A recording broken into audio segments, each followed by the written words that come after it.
What's happening? It's Chris Hall here. You are now tuned into the Chris Hall Show. Make sure that you subscribe to the channel, smash that like button, because you know the algorithm be algorithming. Also hit that notification bell so you're alerted anytime that I drop some new content. Email me, bychrishall@gmail.com for your one-on-one sessions. Anyway, I wanted to do something different for you guys. I thought if, I share some of my stories with my encounters, that they will help you out in your encounters. Like I've always said, I've been dating for a while now. The things that I've ran into have built me up to the man that I am today, as far as I am in dating, in how I deal with people, how I am in family life, how my personality is. You are your experience. Now, although your story in life does not mean much when dealing with another person, you have to be your best self when you are in that person's presence. Let's get into these stories, man.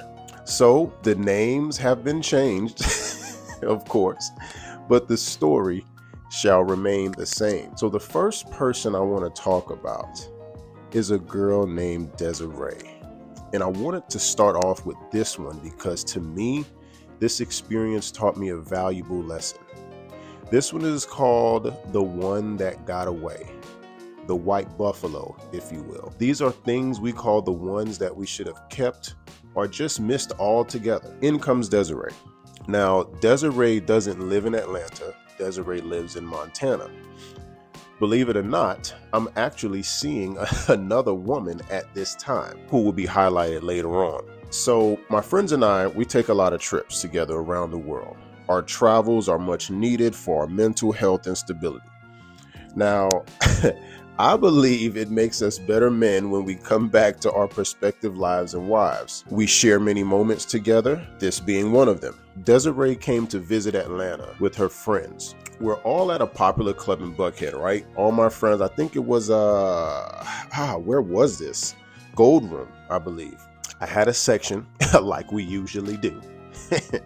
I seen her on a dance floor with her friends and I was instantly locked into her. She stood about check this out now, she stood about 5'9", 5'10". Remember I said, I don't like tall girls, but this one here was cold. You hear me? Which usually isn't my speed, like I said. She was perfect though, man. Peanut butter brown skin, slim waist, that subtle pop out of the hip bone, thick thighs, and a tapered leg, and a black dress and some heels. What you expect me to do? The flesh is weak, you hear me? Big natural hair, which gets me every time. She had eyes I couldn't help to stare at with a smile that made me forget the music was even on. All I could hear is my heartbeat, bro. This shit was unreal. The red lip she had on that night just added to the dramatic effect. We caught eyes a few times, but after my friend approached her and got turned down, the competitive nature in me said, you know what, man, I'm gonna go over there and go and play my hand, see what's up, see if I could, outdo my homie. I gained more confidence with that. Now, the eye hockey that we were playing was for a reason. Fellas, when you are at a restaurant, at a bar, at a lounge, at a club, at a grocery store, there's something about catching eyes with a woman. You don't say much. You don't know her. She might not even speak your language. But the connection that you all have with something as simple and subtle as two eyes connecting, no YouTube video can explain that. Zero. It's a feeling, fellas. You'll know it. But I'm going to be honest with you, man. When you lock eyes with a woman, you'll know that it is safe to approach. So I approached her. And, I was pleasantly surprised. She had an energy about her which radiated even more when I was up close and personal. Now, we could never connect on more of a personal level due to the company we were both keeping entertained. But once this moment was over, everyone walked back to their respective places. Me and Desiree stayed in touch for a few months. We really gained a liking for one another and we built a bond inside of that and just made sure to keep in contacts. Long distance relationships is not my thing. but I tend to get caught up in them every so often. What you want me to do? I ain't perfect. I'm talking to y'all. But we would FaceTime all the time, and we built a chemistry with one another. Now, Desiree and her friends, they came back to Atlanta, and of course, we were reunited again.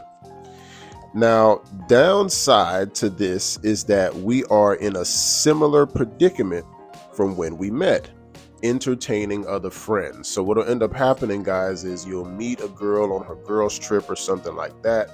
And then if you don't put forth the energy to either go see her or fly her out, then this is the bullshit that you will get yourself caught up in. It's just kind of sitting there until she goes out of town with her friends, of course. So you want to make sure that you stay on top of that. If you really like somebody, you want to show interest in them and intention to see them as soon as possible.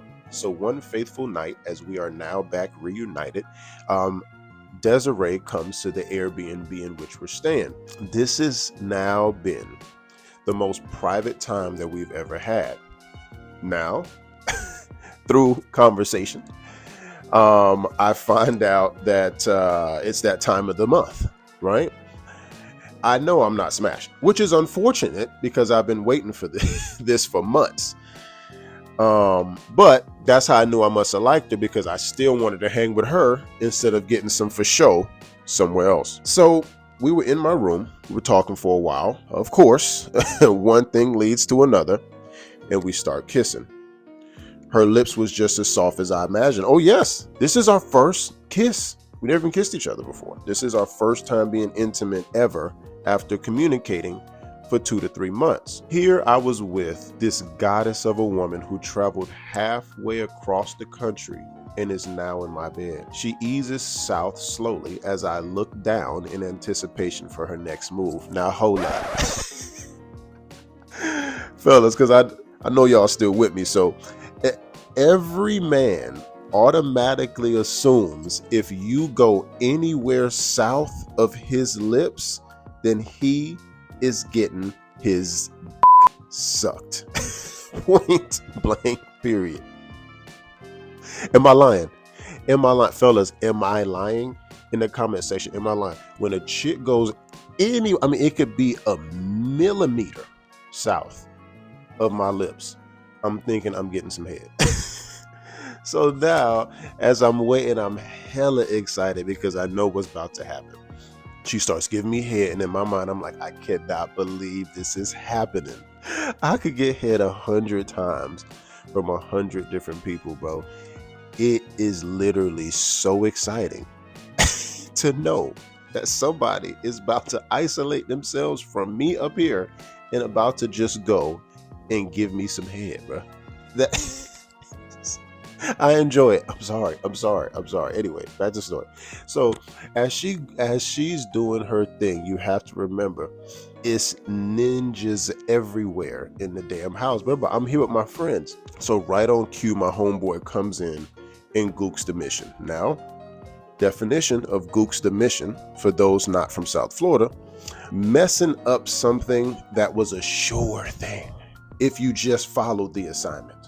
Anyway, to make a long story short, she did not finish, and once again, Desiree was leaving me to go back home. Anywho, we kept in touch and even planned for us to finally meet up and have this intimate time that we both wanted with each other. Although in this story, it may seem like I'm gushing over this woman, right? Y'all don't see me do that, right? As beautiful as she may have been, she adored me though. And to me, I think that opens up my eyes even more. Like, you're gonna look good. I only deal with good looking women. But besides that, when I look at you, I look at you for real now. Like, I look at you as a whole. I can see you inside and out when you adore me, because that's something I love, which is where I love you comes from. You're doing things to me in which I love, so I love you. We both met up and flew into Houston. We met out the first night, and I kid you not, y'all, all eyes was on this woman because she's already tall. Her energy overpowered mine in a room, and it showed modestly too. And that usually doesn't happen. I'm usually a pretty big personality. I'm out, social, I'm seeing what's going on, I'm shaking hands, kissing babies, things like that. But my goodness, everyone loved this woman. Leading up to this trip, I conjured up a plan though. I was going to see if I could plant a seed in Desiree's head about having a threesome. I know, I know it's a hard turn. I know.